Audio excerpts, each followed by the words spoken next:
चल रही थी और उन्होंने ऐसा कहा कि नित्य प्रतिदिन बांके बिहारी आते हैं और उन वृक्षों के संग में आकर रास रचाते हैं। एक युवा अवस्था के सज्जन बैठे हुए थे, उनने कहा कि नहीं, ऐसा हो सकता है क्या? ये तो झूठ बोल रहे हैं महाराज जी कि नित्य प्रति ठाकुर जी आते हैं और आकर के वृक्षों के साथ रास रचाते हैं। उसने अपने दिमाग के अंदर उस बात को बिठा लिया।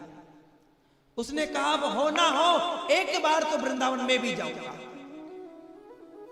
जाकर मैं भी तो देख के आऊंगा कि कैसे ठाकुर जी आते हैं और कैसे ये वृक्ष नित्य प्रति रात्रि में गोपियां बन जाते हैं। समझदार था, पढ़ा लिखा था, दिमाग में बात बैठ गई। आज भी जो ज्यादा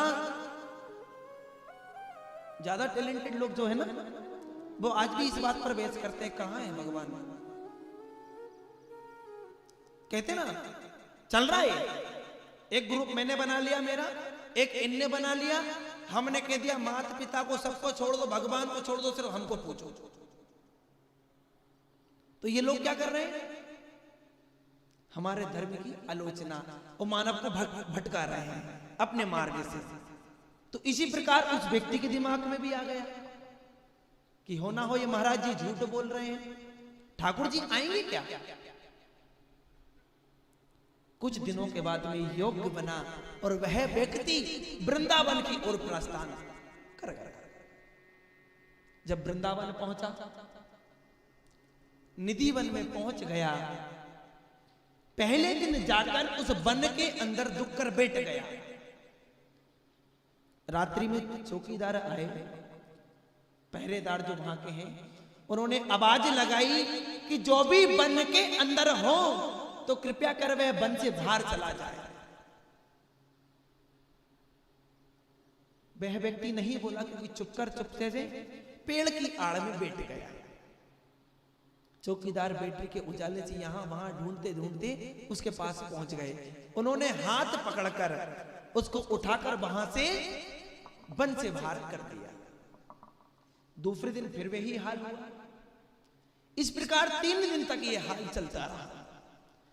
रोज वह व्यक्ति आता और रोज ऐसी एक जगह देख लेता जहां उसे कोई नहीं ढूंढता, पर पहरेदार उसको ढूंढ लेते थे।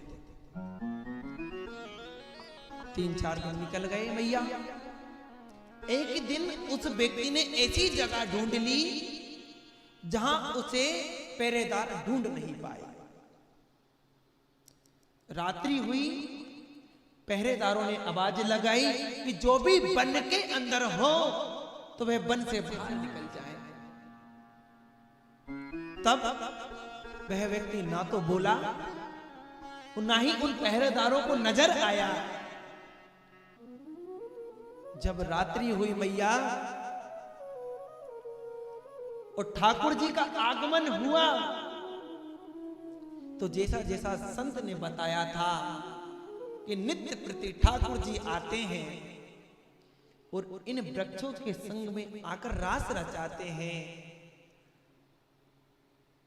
ऐसा वर्णन जैसे संत जी ने सुनाया था वैसा ही हुआ।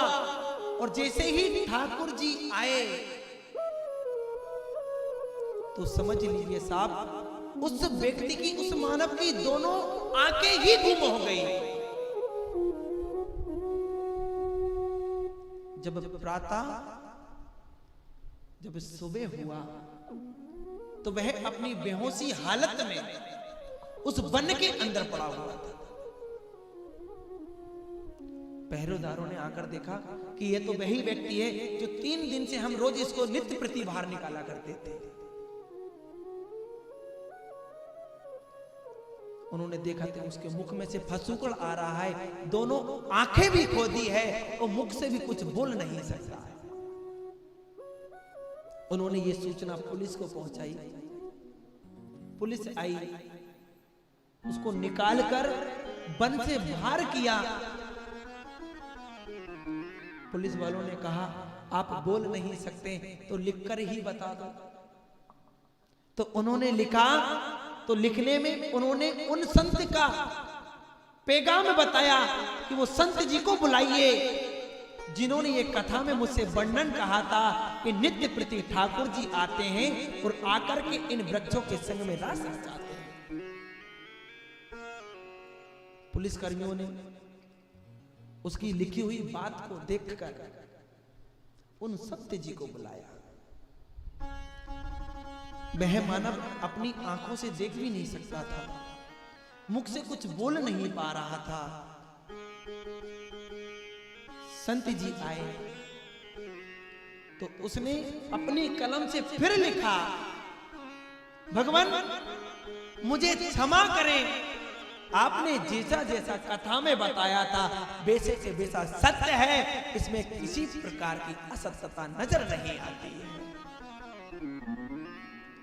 और मैं इन आंखों से इसलिए नहीं देख सकता हूं कि उस श्याम सुंदरता को देखकर ही मेरी दोनों आंखें हीन हो गई है। अरे हमारी तुम्हारी काय की सुंदरता, 5 रुपए का पाउडर 10 रुपए की फेरन हैंडसम लगा के हम धड़ दिन में गोरे हो जाते हैं। सुंदरता तो उस बांके बिहारी की जिसको देखकर उस व्यक्ति ने अपनी दोनों आंखें ही खो दी है। हमारी सुंदरता कोई सुंदरता नहीं है, केस हमारे केस कोई केस नहीं है। सारा वृतांत उसने उन संत जी को सुनाया और जैसे ही अपनी कलम से लिखा, संत जी ने जैसे ही पढ़कर बताया, बताते बताते जब उसके कानों तक वह आवाज पहुंची तो सारे लोगों के सम्मुख यानी उन लोगों के सामने उस व्यक्ति ने वहीं अपने प्राण परमात्मा के चरणों में सौंप दिए।